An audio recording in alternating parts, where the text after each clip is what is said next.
it's safe to say that the patriarch, the patriarchy, the embodiment of sacrificial leadership and Zeus energy beyond the four walls of our home, it's not masculine oppression. That's been lost. Pop culture has its own view of the man of the house. It's the model of Scott Kelvin and the Santa Claus, divorced and working so much that he doesn't have time for his own son. On Christmas, Peter Panning and Hook, working so much, missing so many of Jack's baseball games that his son would rather draw a picture of his dad falling from a burning airplane without a parachute than to save him in his fantasy. It's Homer Simpson, it's Peter Griffin as Doug in King of Queens. The male characters in Modern Family, bumbling, incompetent, racist, sexist, unable to function without a wife who's going to save him. You know all the tropes. They're programming, hammered into the skull of your wife and your children, hammered into your own psyche that dad is a punchline. And there's consequences to this. What's good, fatherhood? Welcome to this episode of Uncommon, the Dad Work Podcast, episode something or other. I'm not quite sure what number we're on anymore. But I'm going to say something here that the combination of words, the letters, the sounds might make you uncomfortable. And that's good. Pater, father. Archon, ruler, commander, chief, captain. Patriarchus, the chief, the head of the family. Patriarch, father, leader, the father who leads. Patriarchy, structure of father leadership. Ooh, and that last one, patriarchy, scary to some people. Because somewhere along the way, we've forgotten what that meant.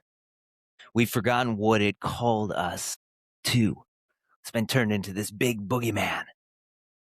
And maybe somebody made sure that we forgot.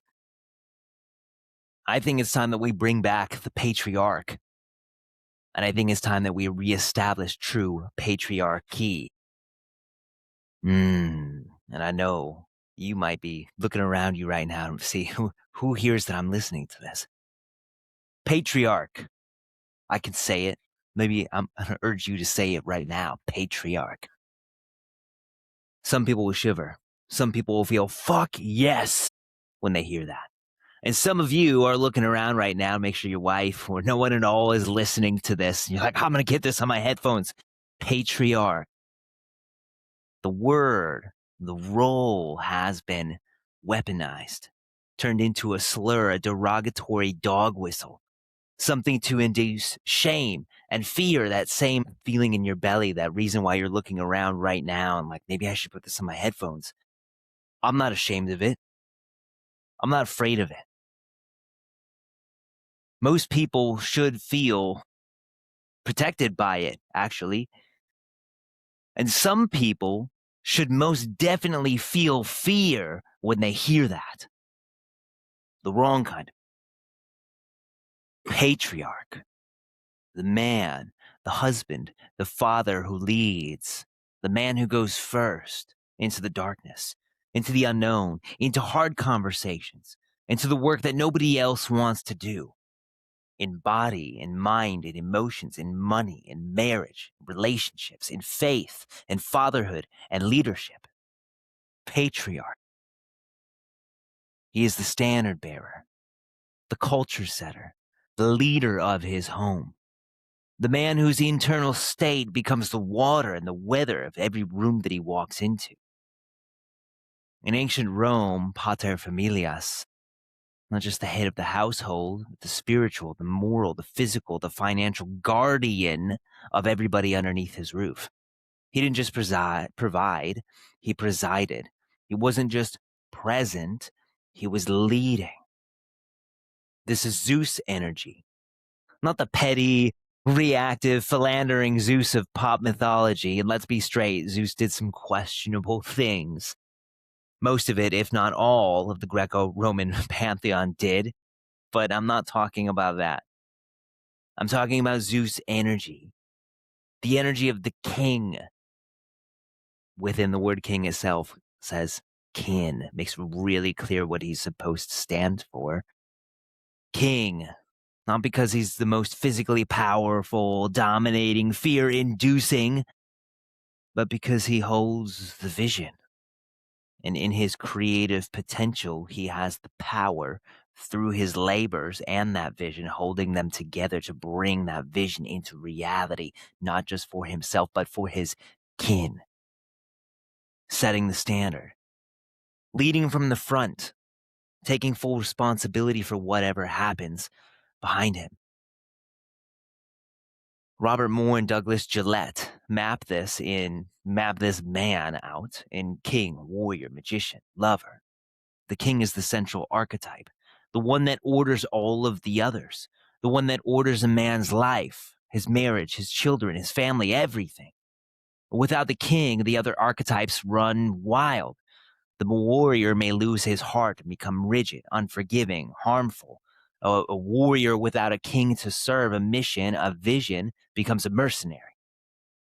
The magician may lose his heart and his compass and use his knowledge for personal gain, manipulating his way into personal gain and using his intellect to keep others down and beneath him. The lover, a man's fire, becomes an addiction to what feels good, to pleasure, to comfort, to experience above all else. He's the dopamine chaser, chasing one peak experience after another. And anyone that gets in his way be damned, never getting to the depth of relationship and really living that he really wants. And the king is the one that holds all of that in order. When a man begins a family by marrying a woman, when they bring a child into the world together, he accesses the archetype, the role, the blueprint of the patriarch, the father leader, not only holding his own inner kingdom in order, but balancing the health and well-being of his entire kingdom. Kin, again, king, doom, responsibility, that which he is a steward of, his wife, his sons, his daughters, and how they interface with the world beyond the four walls. That's the structure that he provides. The blueprints, the way.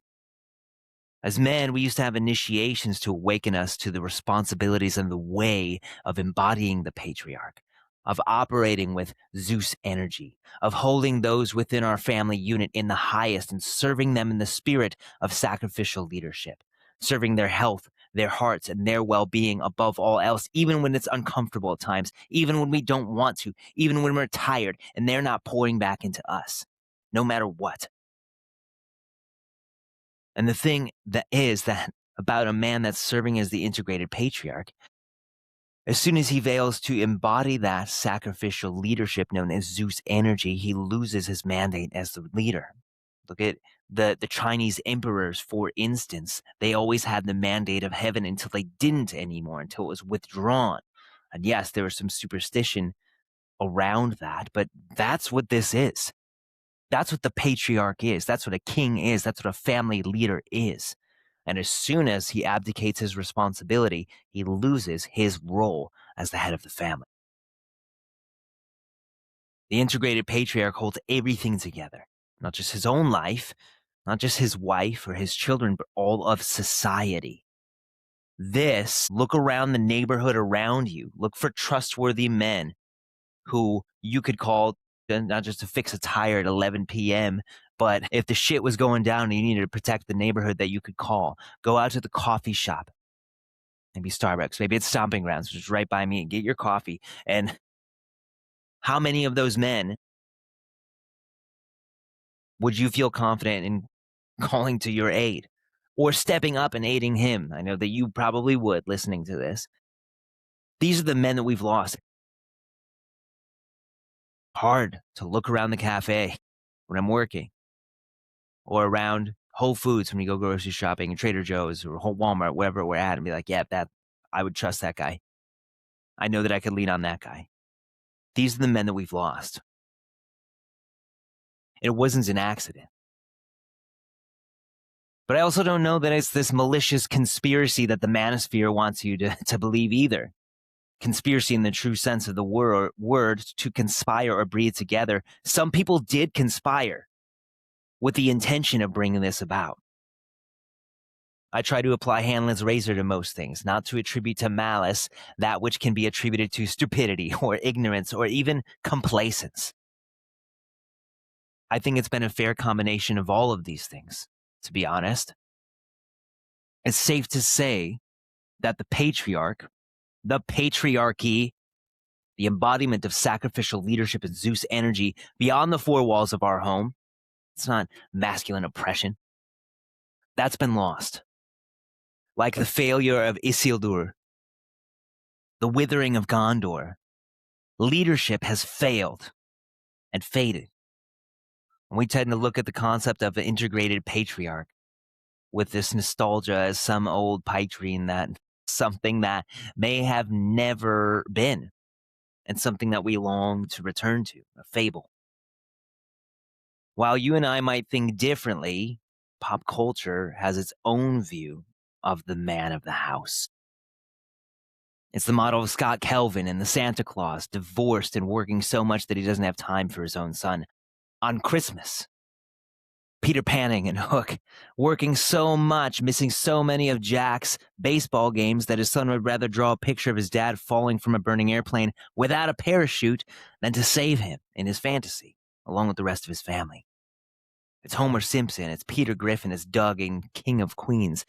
The male characters in Modern Family, more often than not, bumbling, incompetent, racist, sexist, unable to function without a wife who's going to save him and who's apologizing for saving him. Look at what happened with Marvel when they switched. They subbed out all of the male main characters and subbed in all the female main characters who just all of a sudden had all of these powers and the ability to fix all the things that the men just couldn't do. Look at pop culture. Deadbeat men, deadbeat dads, dads who babysit their kids, secondary parents, wife's other child. You know all the tropes. They sell them on the mugs at the coffee shop. Tired. Worn out. And still, and I'm going to let this go after this. I took my son to see David. Phenomenal movie. If you have not watched it with your kids yet, you need to go watch it, by Angel Studios. And I'm sitting there and we're watching the ads, and I haven't been to a movie theater in 15 years. So I was like, oh, wow, the trailer's okay. Let me eat all this popcorn. And this ad comes on for the movie Breadwinner that came out this year. Mom goes on a business trip, the breadwinner. And dad literally can't do anything. He can't cook, so takeout it is. He can't do laundry, so 2 weeks of brand new clothes needs to be purchased. He needs to get on the phone with her to fix all the things.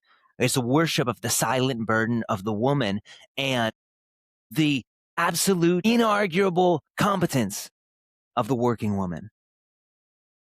And worship of the incompetence and the obsolescence of men and husbands and fathers. The family leader is now no leader at all. He's the punchline. He's unnecessary. He's a creator of more problems. He's inconvenient for his wife. His kids, they just think he's a joke. Oh, my dad could never. How the hell did we get here?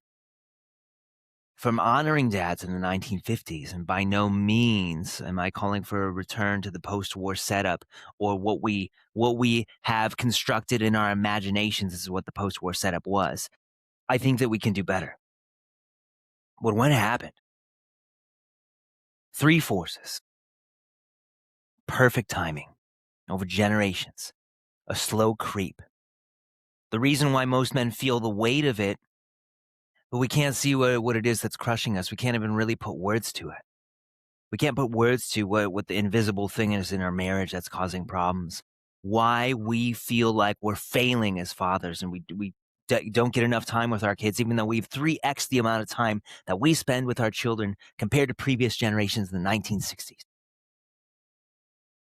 It's like the second book of Kings. David leads, makes a few mistakes, but is faithful enough to earn the Lord's grace.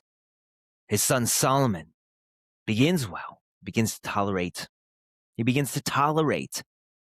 What's the big deal? Pleases my wives. Build the high places to burn the incense. Put the Asherah poles beneath the trees in the greenery. It doesn't become this harmless little thing. No, he thinks it starts out like that. Let's pause for a second. Where are you tolerating these things? It's not this harmless little thing. It fractures Israel. By the next generation, it amplifies. It doesn't become this little thing. It metastasizes and grows, eventually building to a complete breakdown of the society and the handing over of this mighty people to the Babylonians. Complacence metastasizes and leads to a collapse, an eroding of everything, and then a collapse. How did we get here? 1, the Industrial Revolution, 1760.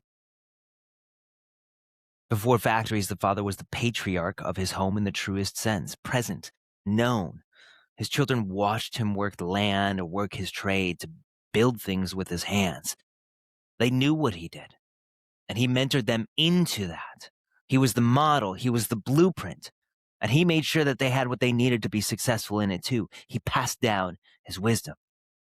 Husband and wife, patriarch and matriarch, working together in interdependence, working in roles that suited their natural strengths, contributing differently, but each as valuable as the other. We work together to build something greater, showing up to serve one another, to serve the children, even when we're tired, even when we're worn out, even when we don't want to. That's devotion. Then the factory came. The patriarch physically left the home. But it wasn't just physically, it was spiritually. Provider, paycheck, his worth, no longer a totally, completely, non-negotiably worthy being. His worth determined by what he could produce at his workplace and how much money he could make and bring home to his children, his wife. His children no longer around him ceased to really know him. His sons no longer stepped into the masculine field to learn what it took to be a man. After spending 9 months in the womb of mother and the tender years in her presence, picking up everything that it is to be woman, they know woman. But they no longer received that from father. His wife no longer working in tandem with him. The interdependent home became 2 separate kingdoms, his sphere and hers. No longer one flesh, but 2 different people sharing a roof, dividing their labor. Silent burden and the invisible load. The patriarch was split, cut off from the matriarch. The things that made him successful out in the world now were the very things that took him away from his family and came between them. Secondly, the second wave of feminism, the deliberate, intentional dismantling, 1969. Now, I could do a whole comprehensive podcast on this, and I think I may actually write a book about this at some point. You can pick up many a book on this topic. My latest favorite being Feminism Against Progress by, I think her name is Mary Harrington. You can see a podcast with her and Jordan Peterson from a year and a half ago. It's phenomenal. Talk about something written by Mallory Millett. Mallory attends a consciousness-raising meeting in New York City. Founding meetings of the National Organization of Women. She sat at that table and wrote down what they said behind closed doors. And you can read her article. I'll link it in the show notes here. Chairperson opened the meeting like a liturgy, call and response. Why are we here today? To make a revolution. What kind of revolution? The cultural revolution. How do we make cultural revolution? By destroying the American family. How do we destroy the American family? By destroying the American patriarch. How do we destroy the American patriarch? By taking away his power. How do we take away his power? By destroying monogamy. Real words and real mouths. Real people, a real plan. 1969. Mallory watched her sister Kate Millett become what Time magazine called the Karl Marx of the women's movement. She watched women she had formerly respected, women with advanced degrees from prestigious colleges, plan the utter destruction of Western society. Their thesis, the family is a den of slavery, and man is the oppressor. The women and children are the proletariat. And the only way to liberate women and children from this slavery is to destroy the institution that keeps them there, the family. Women's issues through the lens of communism. But this wasn't new thinking of that. Antonio Gramsci, the Italian Marxist, said it decades earlier. You don't defeat Western civilization militarily. You infiltrate its institutions. You de-Christianize it. You remove the father from the home. You destroy the family, and the civilization collapses from within. I'm not making this up. I'm not trying to alarm you and have you running out and taking a red pill and being a conspiracy therapist and joining the manosphere. I don't want you to do any of that. I'm just relaying real events to you. I want you to have the context. You want to kill something, you remove the head. Father. God the Father. Both of these things happened, and both of these things are still happening. And what fills the vacuum when the patriarch is gone? It's not freedom. It's not liberation. It's not equality. It's the state, the corporation, the algorithm, the adversary himself. Men cut off from their role as patriarch are easy to control, easy to tax, easy to medicate, easy to replace with a screen and a subscription service. Give him bread and circuses, and he'll be satisfied. That was the plan. Well, look around you. It worked. And then we take his daughters and we send her to college outside of the influence of him and her mother. When she comes home with the blue haircut and talking all about feminist studies and patriarchy and intersectionality and how she's going to be a boss babe, never have kids, never have a family. And this isn't me saying this. This is Mallory Millett writing this. She interviews these girls in that article I talked about.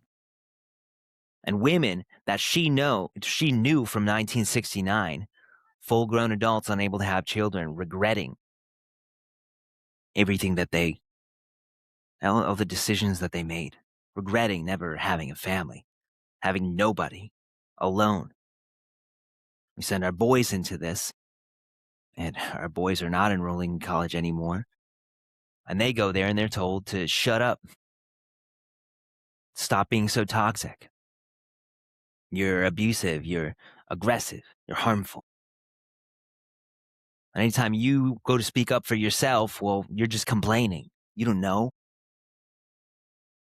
And earlier on, they're shoved in schools, given medication, told to sit like little girls, so they're not only feminized, but they're effectively silenced. That's the plan.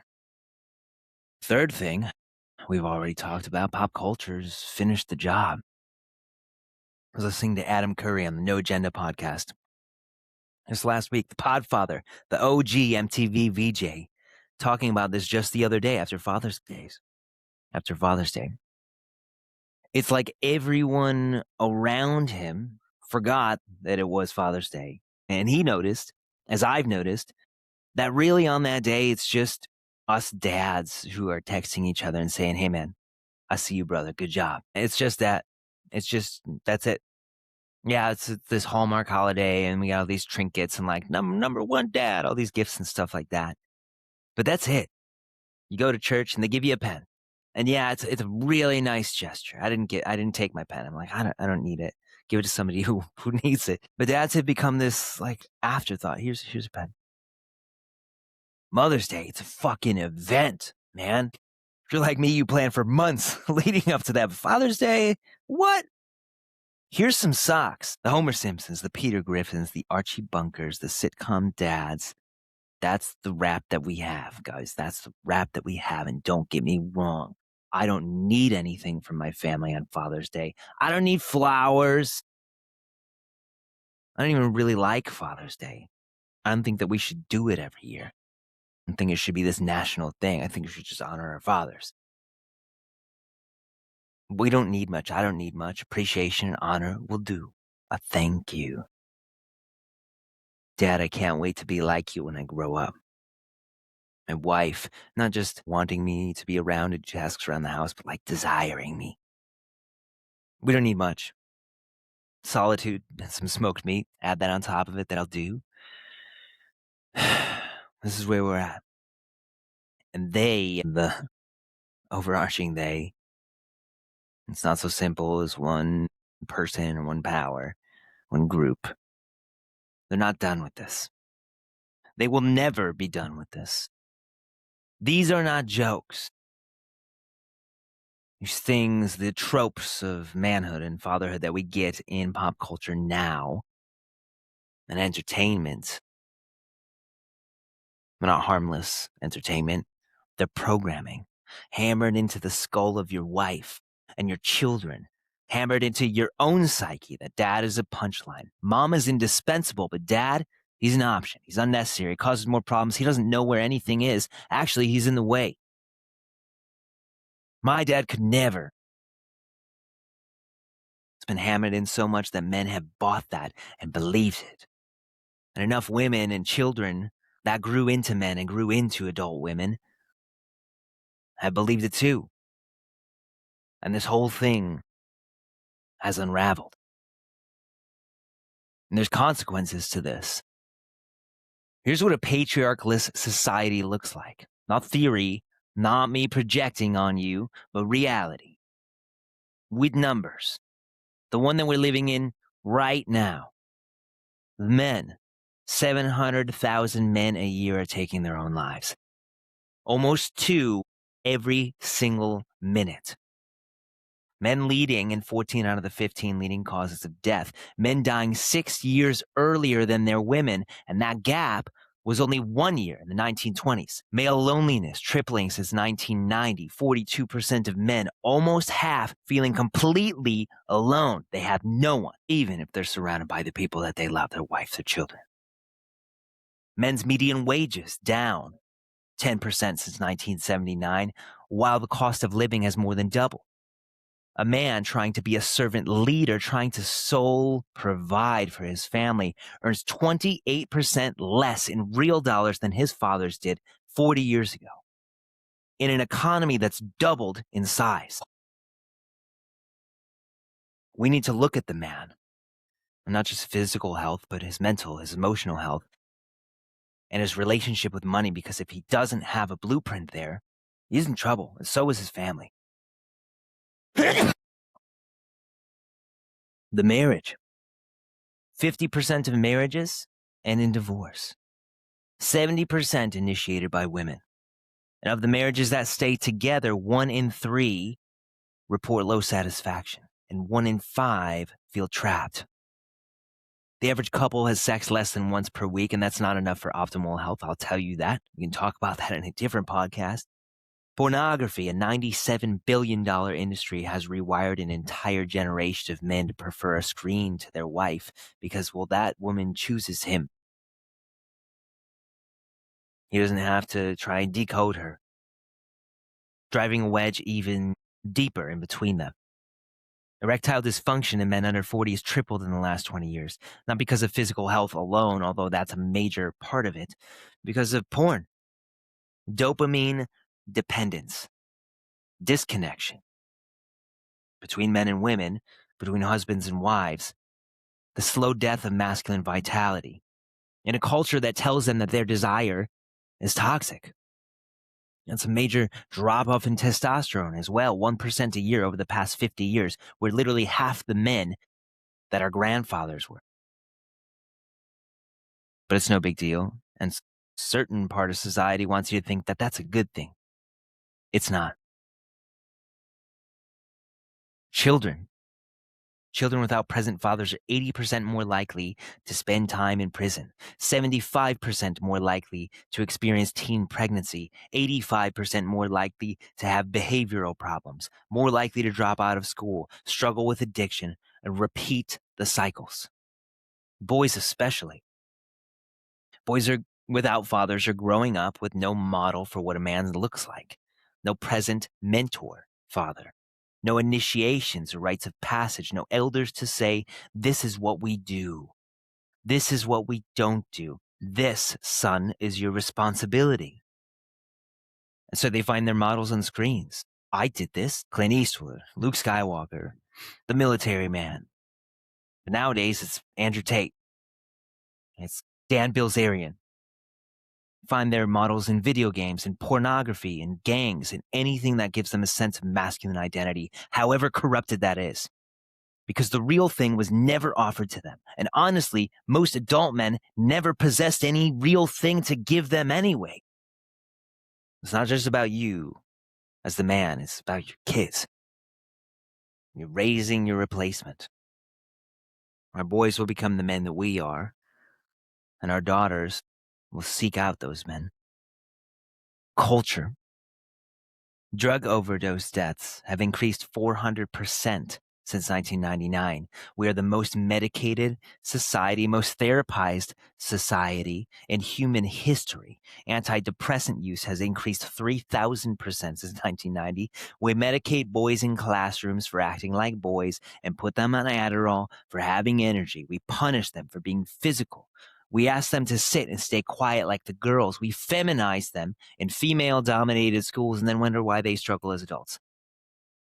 Gender confusion is at an all-time high. Not because biology changed.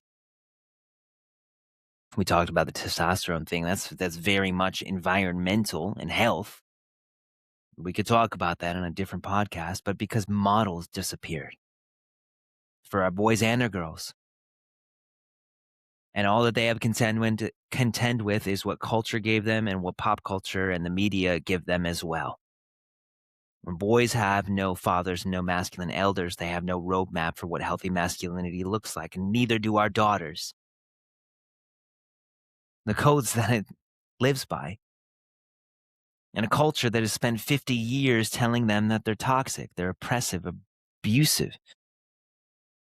That culture happily offers them an alternative identity.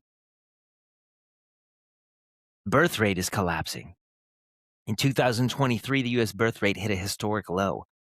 Men aren't getting married. Women aren't having children. Not because they don't want to, but because the conditions for family have been systematically dismantled. And, well, who would want to bring a kid into this world? Right? Maybe you've thought that. That was me. My wife and I were going to leave I got to make sure I get this right because I was going to say the DILF life, but that's not it. The dual income, no kids, the DINK life. We were going to do that because we watched our own parents' marriages either dissolve or just be lifeless. And then all the stories about what's happening in the world, we didn't want to bring kids into that. The economic pressure is real. How am I going to earn enough money? The cultural pressure is real. The spiritual vacuum is real.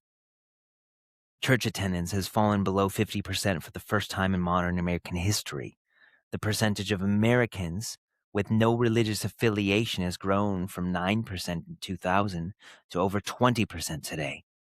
And at the same time as all of this that we're talking about, anxiety, depression, addiction, suicide, loneliness, meaninglessness are all at historic highs. You remove God, you remove the foundation. And everything built on top of that eventually falls. We're watching that in real time. And the answer that culture offers, go to therapy, take some meds. But it doesn't seem to be helping. If those interventions helped as much as they say that they do, I'm not going to say that you shouldn't go to therapy if you need it. You have some things that you need to unpack. But if those things helped, you would think we would see at least a leveling out of the anxiety and depression rates. The answer that culture offers is don't complain because women have it worse. Be more sensitive to her invisible load. They'll never, ever, ever, ever tell you that men should become masculine again.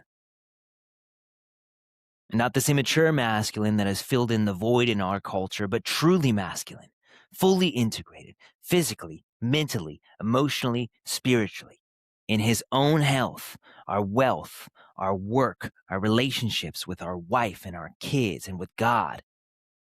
I'll never, ever, ever tell you to do that, to take ownership, to take responsibility, and become a man worthy of leading.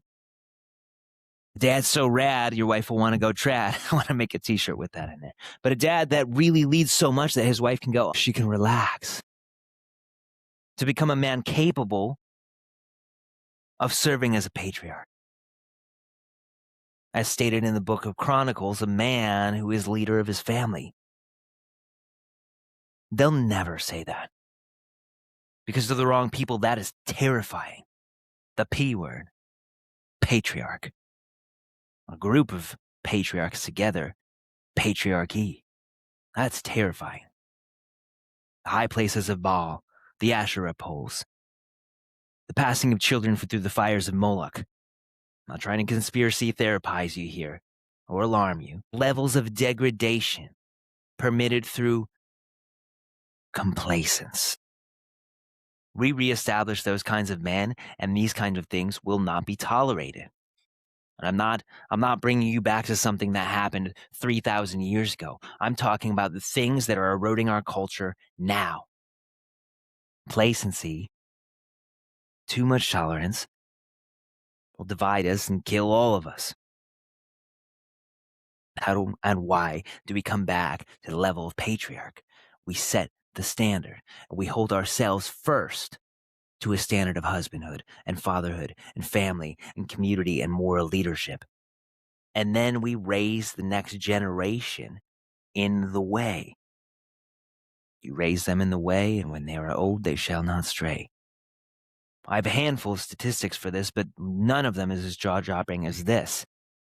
A father who leads his family in faith, there's a 75 to 93% likelihood, and even if we go with the lower one, 75%. Even if we go with the lowest one that I've seen, 55%. Doesn't matter. That's the likelihood that his children will carry that faith into adulthood when they're older. When life gets hard and all feels lost, they're going to need that. I know I did, even though I pushed against it as hard as I could and I tried to break it. I'm still wearing this. I put it back on because I needed it. A mother who leads the family in faith by herself, there's only a 15% chance that the kids will have that faith in adulthood when they need it and life gets hard. This is not a critique on women. This is not a critique on mothers. They're not meant to lead in this way.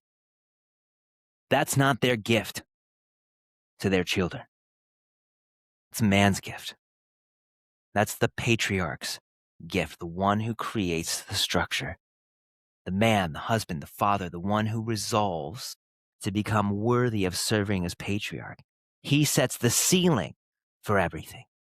Health, physically, mentally, emotionally, marriage, relationship between husband and wife, between father and son, father and daughter, mirrored in his kids, between father and his mother, faith, culture, all of it. Remove him and you don't lose a man, you lose cohesion. You lose generations, you lose nations, you lose everything. Now, do not hear me wrong. And I'm sure that I've already given this direction, but I'm not calling for imposed dominance. This is not a call for control.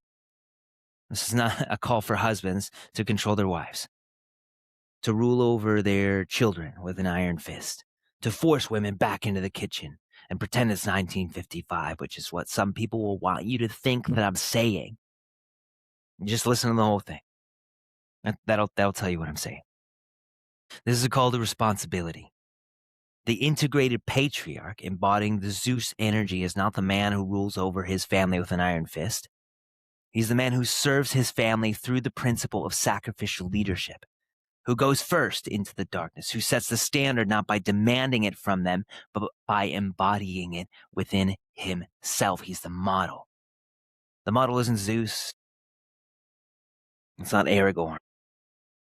It's none other than the man himself, Jesus Christ. Not the soft pastel feminized Christ, the lamb of modern therapeutic Christianity that wants everybody to feel good and get along and sing kumbaya. Not the buddy Jesus who wants you to be happy and be nice and feel good. But the Christ who flipped the tables in the temple, driving out the money changers with a whip that he had woven himself. The one who called the powers that be a brood of vipers, venomous, devious, and deadly. He said not, I am one of the ways. You follow the way that's best for you. He said, I am the way. And he stood silent before Pontius Pilate. And because he was weak, but because he was in complete control of his power, he knew what needed to be done. No matter how uncomfortable, no matter how painful, no matter how much he begged for a different cup. He washed the feet of his own disciples, bestowed with all the power in heaven, tied his robe around his waist, and got down on his knees and washed their feet. Even when Simon Peter was telling him, no, let me wash yours, he said, no. This is my responsibility to you. And he asked them to do the same for others. And then he died for them. Strength, sacrifice, power, and surrender measured. The warrior king, the Lion of Judah, laying down his life for his friends and for the ones that follow him. That is the patriarch. Meek, in the original Greek, praus. And just drop in the comments that I pronounced it completely wrong. But either way, the word doesn't mean soft, it doesn't mean powerless, but a war horse, a stallion, all the power in the world submitted to a higher cause. Blessed are the meek, for they shall inherit the earth. That man, beast, hard to kill, but measured, integrated, easy to love, devoted, a sacrificial leader, uncowed and courageous. That is what the world is starving for. Not a tyrant, and definitely not a doormat. A man in full, hard to kill, easy to love, physically present, mentally locked in, spiritually grounded, devoted to his wife and his children, to what's right in a way that makes other men stop and think, look at that dude. I want that. Just when you're standing in the coffee shop, or you're in the middle of shopping with your kids. Strong. You know he can be depended on. You know that he can come through. That is what a man, a patriarch, looks like. This isn't a modern idea. It isn't a conservative talking point. It isn't a reaction to feminism or nostalgia for a time that probably never existed. It's written into some of the oldest texts that we have. Book of Chronicles, first book of Chronicles. The Hebrew, be'etav, again, make fun of me if I'm saying stuff wrong. The father's house. In ancient Israel, father's house wasn't a nuclear family. It was a civilization in miniature. One patriarch, his wife, his sons and their wives, his grandchildren, his servants, sometimes hundreds of people under one household. And when Israel returned from exile, shattered and scattered, with no shared identity, no sense of who they were or who they belonged to, the chronicler didn't write about kings first, but about fathers, genealogies, households, heads of fathers' houses. Because the nation had been rebuilt before, and they knew how it was done. It's not rebuilt by warriors and mighty men alone, not by kings alone, but family by family, father by father, family leader by family leader. The chronicler was answering the questions as shattered people must ask. Who are we? Where do we come from? Where are we going? Who has authority? Author, the writer, who leads, who leads. And the answer is always the same. Every man has a place, every family has a head, every tribe has leaders, every leader answers to the king, and the king answers to God. Covenantal order, not chaos. This is the structure. Scripture assumes leadership begins at home. Before a man can lead thousands of soldiers, before he can lead a nation, he leads his household. And the qualification for church leadership in the New Testament is the same: manage your own household well before you oversee anything else. The pattern is consistent across every era. Every culture that has thrived has known this. God builds nations not through kings, armies, and war, but by generations of families led by faithful fathers. We're broken people right now. And maybe you're like, oh, liberals versus MAGA. Maybe that's what you're thinking, but maybe that's what it is. But internally, we're broken people too, physically, mentally, emotionally, spiritually. We're worst health that we have ever been in. We have no shared identity, little reverence for family, no recognition of the unarguable importance of husbands and wives working in interdependence in marriage, and the children that they raise together. We are a post-exile people. And if we want better for our kids, we must become better men, but not just more sensitive men. The answer, again, is the same as it has always been. I know it, and I think you know it, but most don't know where to turn, and most are kind of afraid to say it. Becoming fit to lead, fit to serve as patriarch, as the head of a household. A man who leads his household and really leads it, physically, mentally, emotionally, spiritually, relationally, financially, so that his household can lead in the world.